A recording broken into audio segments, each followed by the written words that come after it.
According to an article written in Vox, why Attorney General Merrick Garland appointed a special counsel to the Biden classified documents case. I'm Tyrone Bowman. This is Tyrone Bowman Tonight.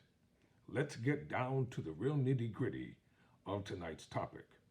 The role of the special counsel is designed to avoid potential conflict of interests. U.S. Attorney General Merrick Garland announced Thursday that he was appointing a special counsel to investigate why classified materials were found at President Joe Biden's home and a former private office. Robert Hur, a former U.S. attorney in the Trump administration, will take over the investigation. Biden said he is cooperating. Hur will be tasked with determining whether there were any crimes committed in the course of handling the classified materials, which date back to Biden's tenure as vice president and are therefore the property of the federal government under the Presidential Records Act. It's not the first time in recent months that Garland has called on a special counsel. He appointed one to investigate former President Donald Trump's withholding of classified material found at his Florida residence at Mar-a-Lago.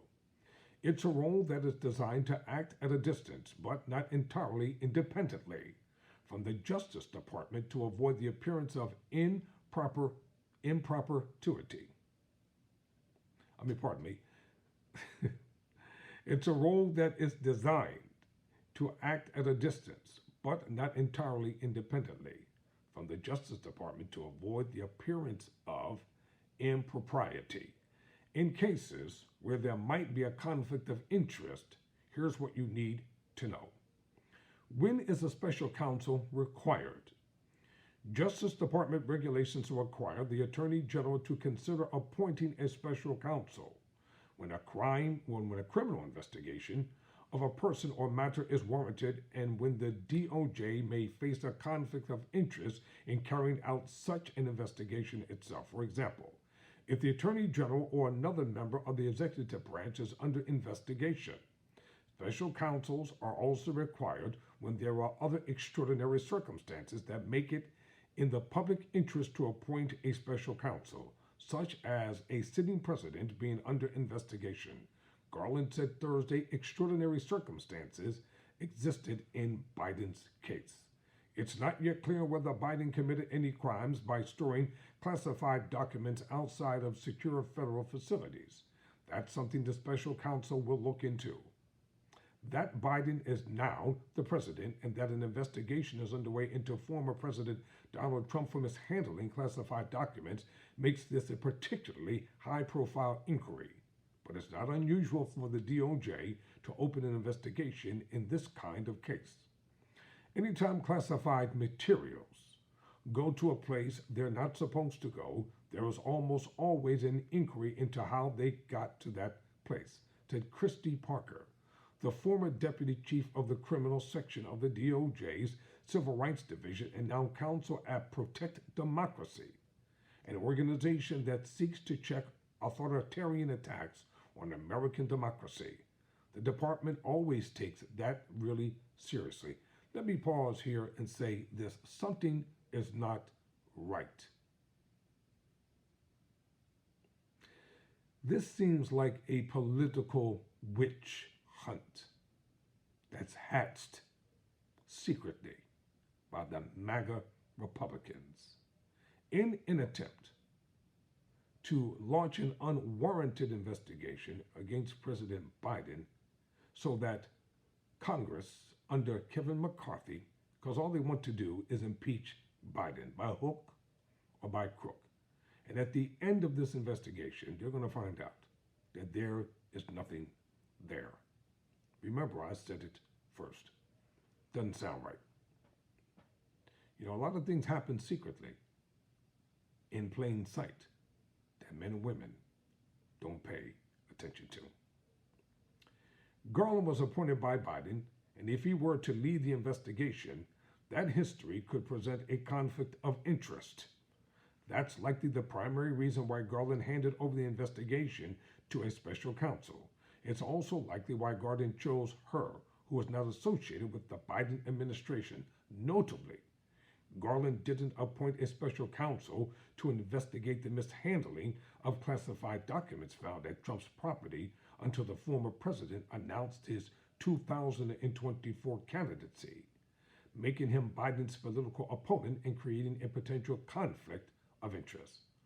What's really crucial in a democracy is to have the nation's primary law enforcement agency operating to the greatest extent possible, free of any partisan politics, Parker said. So my views is that he is acting appropriately to put someone in charge of this investigation who is not someone who was appointed by Joe Biden or who was already working in the department that the Biden administration oversees. What are the powers and limitations of the special counsel? The special counsel has all the same powers that a U.S. attorney would have to conduct a criminal investigation, for example, subpoenaing witnesses and documents, directing federal agents to conduct investigative activities, and seeking a warrant in court.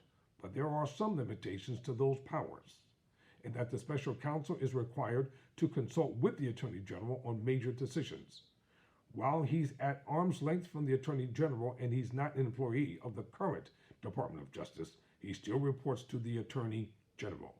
It's ultimately the Attorney General's final call as to whether a case should be indicted or closed, Parker said.